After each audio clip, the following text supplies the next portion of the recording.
Welcome to the Triskele podcast. We are three druids gathered in a virtual grove to share our thoughts and our path with you. Hi, everyone. Welcome to episode 7 of the Triskele podcast. We are really happy to have you here with us today. If you are a returning viewer/listener, welcome back. And if you are new, welcome to the podcast. We hope you enjoy the show. So this is episode 7, as I mentioned, and today we are going to focus on gatekeepers. And we're not talking about the bad kind of gatekeepers. We're talking about a specific section of our rituals that we all do that involves a being called a gatekeeper. And we'll explain all of that shortly. But first, let's go ahead and introduce ourselves. I'm Drum, and my pronouns are he and him. I'm Amber, and my pronouns are she and her. And I'm Victoria, and my pronouns are she and her. And so the gatekeepers that we're talking about here today are actually a component of ADFs, Andreak Fane's core order of ritual. And all of us perform in that paradigm as well as others. And so since it's one thing we have in common, we're going to talk about it today. As part of the ritual, and I'll sort of briefly review the ritual for folks who aren't familiar with ADF's core order, we go through, we purify the space, we call upon beings to aid us and inspire us, we call upon the Earth Mother as a large component of our ritual, and we call upon a being which our sort of generic term is gatekeeper, and we'll dig into what exactly that means a little bit more here. And that being helps us to hold the sacred space and open the ways between.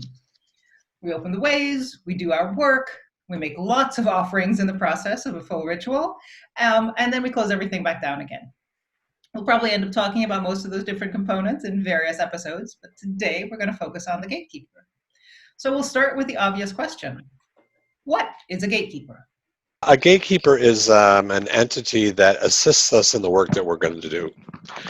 Symbolically, there's several components of the rite. As the first part of the rite builds to a crescendo, we do purification, we welcome the Earth Mother, spirits of inspiration, we bless our hallows as we start to recreate the cosmos, and then we come to the gatekeeper. And the gatekeeper, in the way I look at it, is really our first magical working in the rite. We talk to the gatekeeper. We ask the gatekeeper to mix their magics with ours as we open the gates, and we ask the gatekeeper in some manner to hold the gates open for us while we do our work. I think a lot of that is symbolic, personally, because I think that the gatekeeper doesn't need to hold the gates open. I think that the gates, like an ADF ritual space, is permeable, and we can move between those gates. But I think it's the honorarium of actually opening the gates before we get to the kindred. So the gatekeeper is this liminal entity who helps us to do that, who has the ability of moving across various different realms, land, sea, and sky. And because we're opening gates between this world and the next, a liminal being is just right for that. I agree with some of what you said. So I guess the first thing, so you said that you view working with the gatekeepers to open the gate as our first magical working in a core order ritual. And that yes. I do not agree with. Okay. Purely because I view like purification itself as a magical act. By taking, using some sort of tool to cleanse emotion or physical or mental blockages from us, to me that is an act of magic that we're doing to cleanse ourselves and prepare for that ritual. So for me, magic starts essentially as you walk in the door, and it builds from there. And so I definitely think opening the gates is it's probably one of the biggest magical workings that we do in our rituals. But for me, it's not the first working that we do. But from my experience, there's essentially two approaches to the gatekeeper. So there's the one that you just explained, where your gatekeeper is the person who opens those gates for you. helps kind of guide you through them. And the other approach that I've seen is that they're more like, you are opening the gates, but they're there as a guide and a guardian as you walk between the realms to kind of keep you, I don't want to say protected, because that implies that there's a huge level of danger in what we're doing, but it's more of a holding space for us. So I think there can be different approaches to how we work with the gatekeeper, for sure. But they are liminal beings, usually beings that can travel between either land, sea, and sky, or upper, middle, and lower realms, or I mean, whatever cosmology you're looking at. So it's my experience. So I generally work with the gatekeeper as a being who helps sort of guard the space more than actually opens the gates. I think that most priests and magic workers and people who are doing ADF rites are capable of opening gates on their own, especially if you're doing it at like your shrine or at a space that's been prepared. There's not a whole lot of effort involved in opening those gates. I do think that in some cases it is a bit symbolic, like doing it at my shrine, sort of at my home where I do regular rites. I mean, every morning I'm doing a small rite there. This is a space that I frequently come to communicate with beings I cannot see.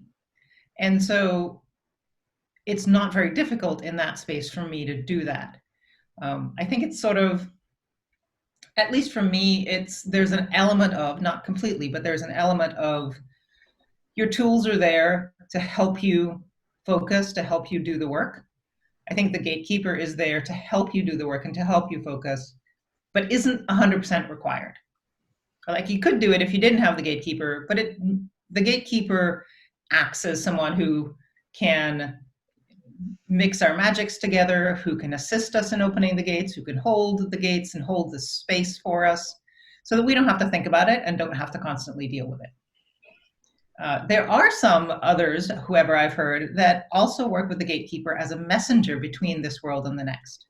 So not just as someone who is guarding the space or is holding open the gates, but someone who's actively carrying messages from this world to the next.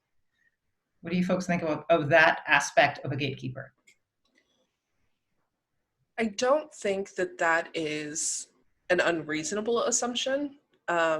If you look at a lot of the beings that we I hate that word, that we work with as a gatekeeper, for like Hermes, for example, would be one of the most popular Greek gatekeepers that we work with. He is the messenger god. He is the one who carries the message from Zeus or whoever to the other realms. And so the idea of giving a message to him to carry off to these other realms fits in with his job duties and the lore and the mythology tied to it. The part that I don't love about that is that it makes it seem like we can't talk to them directly. And that's not my experience. I don't need a go-between for me to say, hey, thank you, and them to then go say thank you. Like, I don't need that messenger role, but I can absolutely see where that would come from for people. I should point out that both of you are priests in this tradition, and I am on the path to trying to be one. I have to get through all of the coursework first and get accepted. But so the three of us are definitely among the sort of more advanced practitioners. I can see where folks who aren't as sure of their magics, aren't as sure of their ability to have that communication or do that work, can actually find a lot of benefit in having that sort of that concept of a being who you work with and who can actually help you make that connection. I think that's a good point. I mean, to go back to Amber's point, I look at some of the Greek myths where, we talked about Hermes or Iris even, who carries messages. So there is that idea of the go-between that gives the messages. But I think that you bring up a good point. For example, in more Irish traditions, we would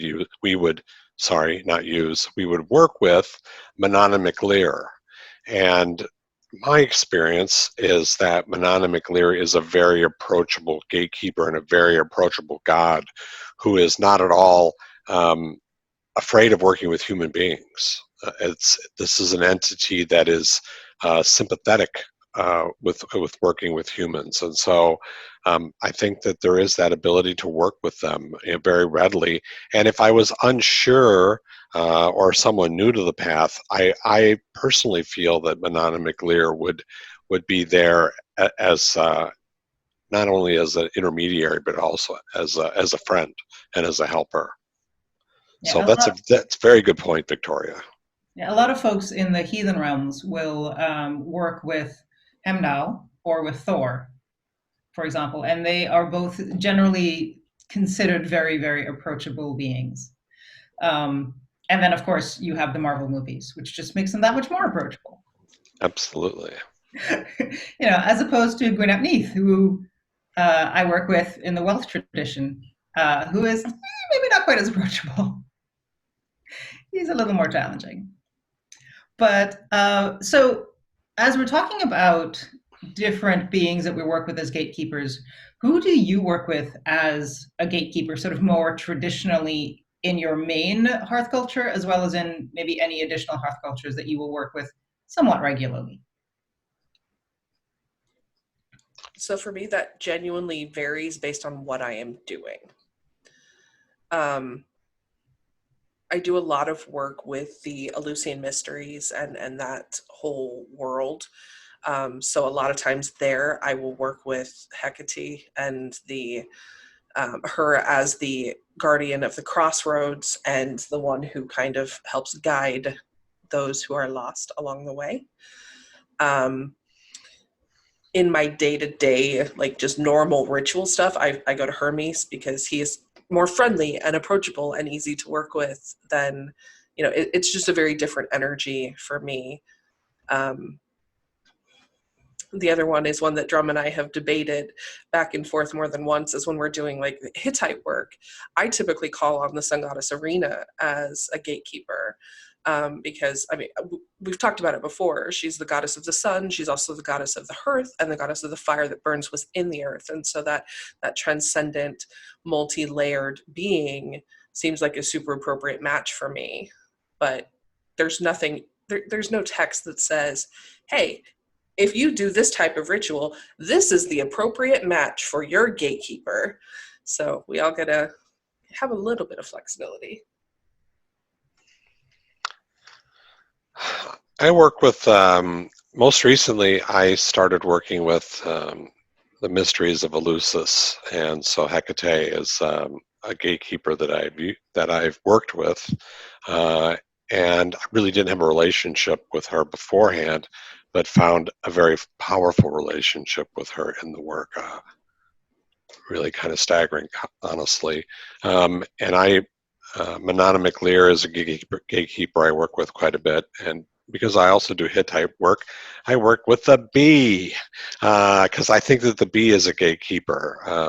It's definitely a liminal creature, definitely a messenger in the Hittite traditions. And what I like about the bee is that it's not really a deity. It's a bee. I think it's a special bee, but it's a bee that does lots of things and does some very bee-like things as well. So these are gatekeepers that I traditionally work with or usually work with, but I'm open to finding new gatekeepers to work with because I think they're out there, and it's a wonderful experience to work with new ones. Hecate was so unexpected and a gatekeeper that I really enjoy working with a lot. Yeah, for me, it's that idea of a liminal being really, really helps make that work for me. So, with, if I pronounce that wrong, I apologize, is, for instance, a being who, she's an owl, she's a human, she's a flower. She's never really a human. She's a flower humanoid being, or an owl, and she shifts back and forth. She is the wife of one and the wife of another. There is some story of her actually being a goddess of sovereignty, and so she's the one who picks the king of the land, and that's why you have that whole power play of her picking her husbands. And so for me, she works really well. when I'm working in that sort of space, especially when I'm working around the times as we shift from winter into summer and back again. Like, because those are the spaces for me, spring and the fall, where she really kind of comes out. But I, like I said, I work with Hamdal. Rainbow Bridge, it's the space between this world and that world. Also, it makes a lot of sense because he hears everything, right? So you call his name, he'll start paying attention, and he can hear and see and figure out everything that's going on, which I find is very, very useful, especially when I'm not sure who I want to talk to. And this is a case where I will work with the gatekeeper as a messenger of, okay, I know I want to work in this culture paradigm, but I don't know exactly who I want to talk to. So, hey, you dude who knows everybody, could you go figure out who I need to talk to? I find that if I've got that kind of question, that also works really, really well. Usually it's a precursor to bigger workings and bigger rights, of that sort of establishing that initial connection. But it's another way that I work with gatekeepers. Definitely. Well, and I always find it really interesting that every culture has some being that will fit in that type of role in some way because of the variability. You know, the Roman hearth culture also has Janus Potter, I think, who is the god of doorways. Like, that's actually his role. He's got two faces, look in either direction, and that's, I mean, it doesn't get more literal than the actual god of the door to make that, gatekeeper connection. So, I mean, every culture that I've worked with has some being that can work in that role, and it varies what that looks like, and that's really cool to me. Can any being be a gatekeeper? I mean, in theory, I mean, I would say, so unless you feel that deities are unable to move from their realm to ours, why not? Because if they can move from theirs to ours, why couldn't they open the door? Now that may, but that's sort of like, so Victoria is someone who does a lot of like yarn work. She can spin yarn and do things that I can't do. Could I do those things? Maybe, if you showed me how. Is it gonna be good? Probably not. Like, you're gonna get a ball of something. It's not gonna be what you would get if Victoria was behind the spinning wheel. So is it possible? Probably. Are you gonna get the same results? Probably not. No, it's interesting. I guess that they could. No, I guess they could be any being. There's nothing in the lore that says this being cannot be a gatekeeper. Right. So I think that it's up to experimentation. I think that there are some that I would gravitate more towards than others, but I know I've been in some rituals where I hear people use gatekeepers or work with gatekeepers, and I'm like, wow, I never thought about that. That's actually kind of a neat thing. And then it's what does the gatekeeper really do? Are you do you carry a torch so that someone can find the way between the worlds? It's powerful. It's a powerful idea and a powerful concept, and you can look to the lore and see a gatekeeper that does that. Or we can look to lores that are so fragmentary we don't know enough about them, but we can ask them for help in being that gatekeeper, like a bee, Right. for example.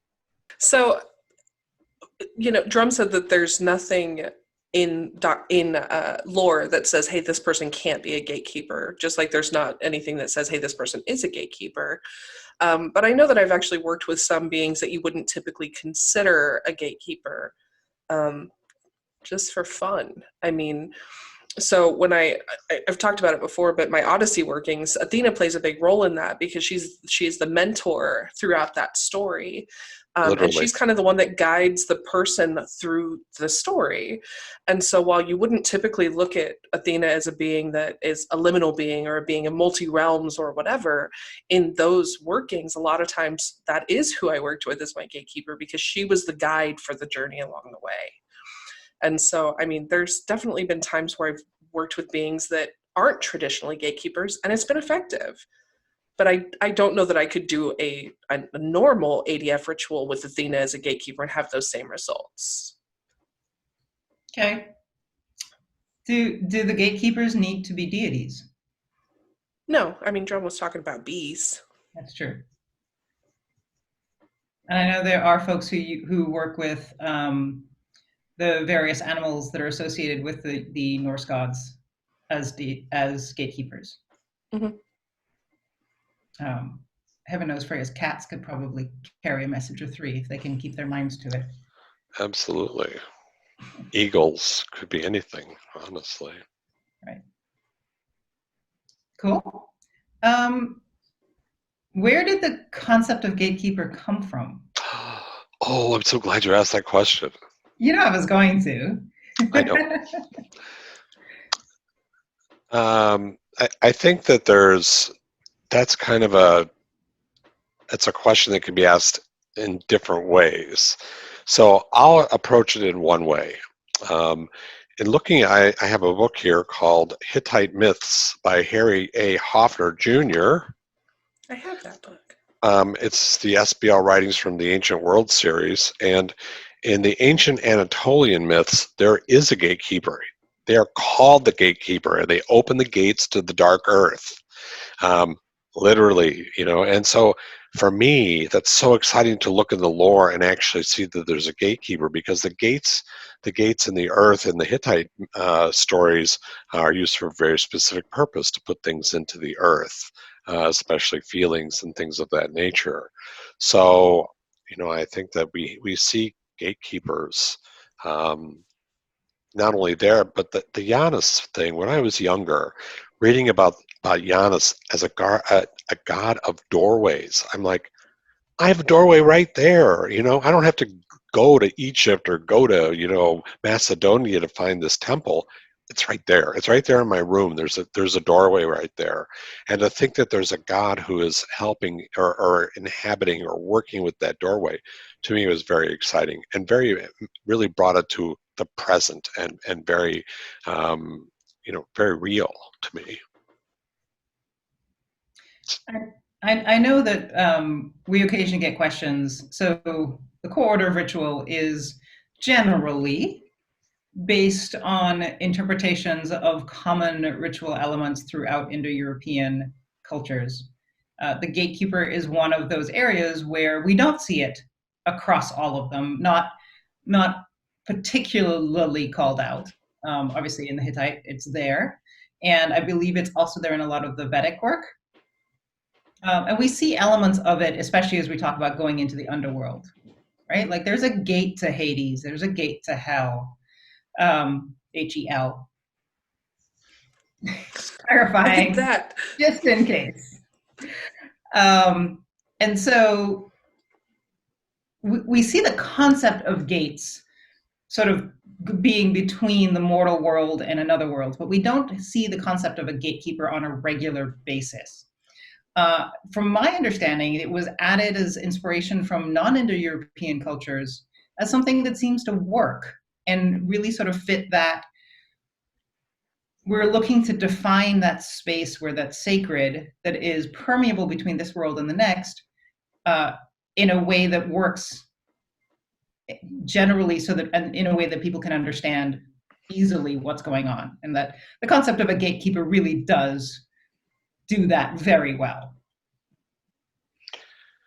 I think that's true. I mean, I consider, and then, maybe I'm speaking heresies here, but I consider that the Earth Mother and the Gatekeeper are anchor entities in ADF, right? We begin the ritual with the Earth Mother, and she is kind of the anchor point at which the ritual begins, at which it ends. It's this defining boundary, maybe not boundary, but place where the ritual begins and ends. And then I think the gatekeeper is also this defines the point where we go from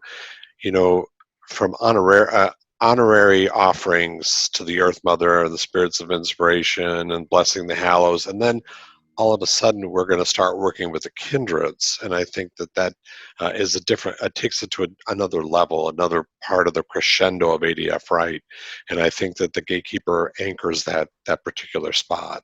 Um, there may be other anchors along the way, but those are two anchors that I feel very comfortable with and that I work with quite a bit. So what about using beings who are more liminal in their nature? So who shift genders or identities or other areas like that, like not just are known to walk between the worlds, but who actively themselves in the lore, we see them shifting who they are. Would they, I mean, obviously we said that everybody would work as a gatekeeper, given the right context. But what do you think about working with deities like that or beings like that for a gatekeeper? I think, I mean, not to speak for Amber, but Amber brought up the point of Athena in the Odyssey, uh, changing shapeshift, identity shifting in the Odyssey. So that's very real and very powerful in the story. So I think that really works well. It's really a gate. It's just a different kind of a gate. It's not a doorway so much, but it is kind of it's a very liminal act. And we even see with the Morrigu, we see some shape shifting there. I don't know that I would use the Morrigu as a gatekeeper personally, but I guess it's possible. I could see rituals where that would make sense. So I mean, I think it would work.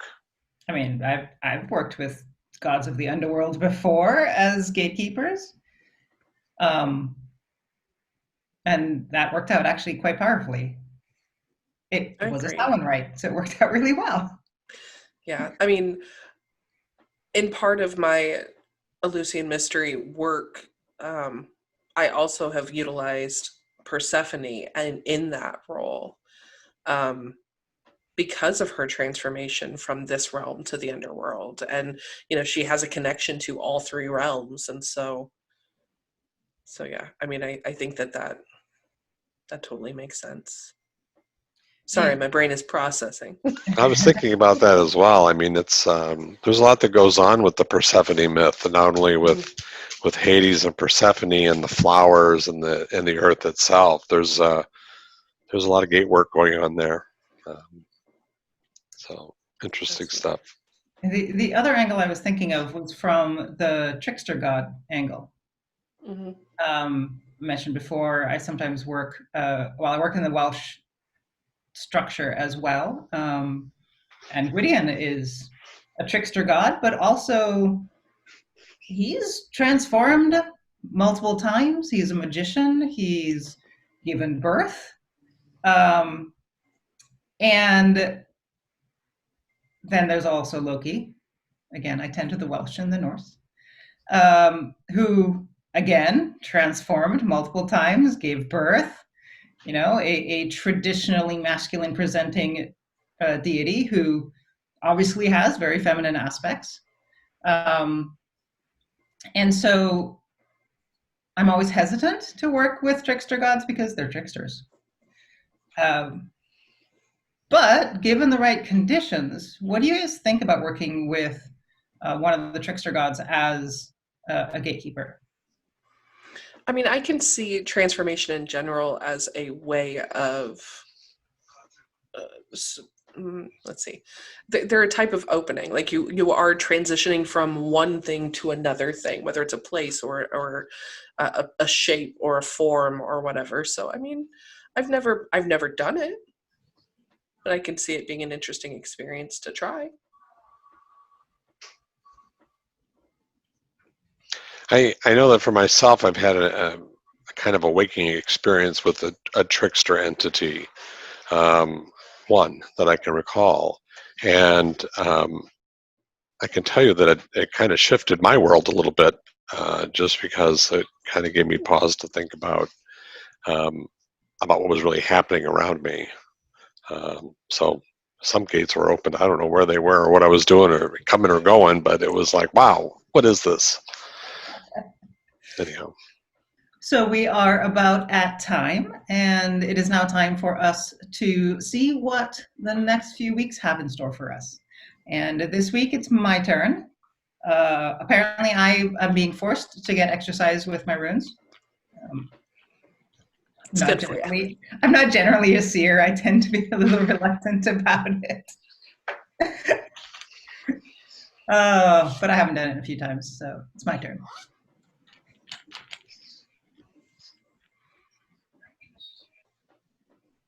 Runes, may you share your wisdom with us this day. All right. Well, apparently tricksters are a thing. We start with Pertho. Pertho for me is fate. It's what are you going to do with fate? It's looking at your options and making the best choices. And then Fehu. Potentially good choices. Wealth, again, mobile wealth, sharing of wealth, community wealth.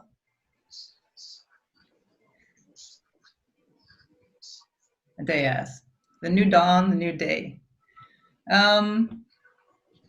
Take a chance. I would have to say, if there's something coming up that maybe you need to spend a little bit of money on and you're not sure about it, take a chance. Give it a shot. See what you can make of it, and something cool will come of it. I like it. So that's what we've got. So thank you all for joining us tonight, and we will see you all in a few weeks. Bye. Bye. Thank you. Bye. Thank you for joining us for today's video. If you liked this episode, be sure to like and subscribe. You can also find more episodes on iTunes, Google Podcasts, Spotify, and all of your favorite podcast providers.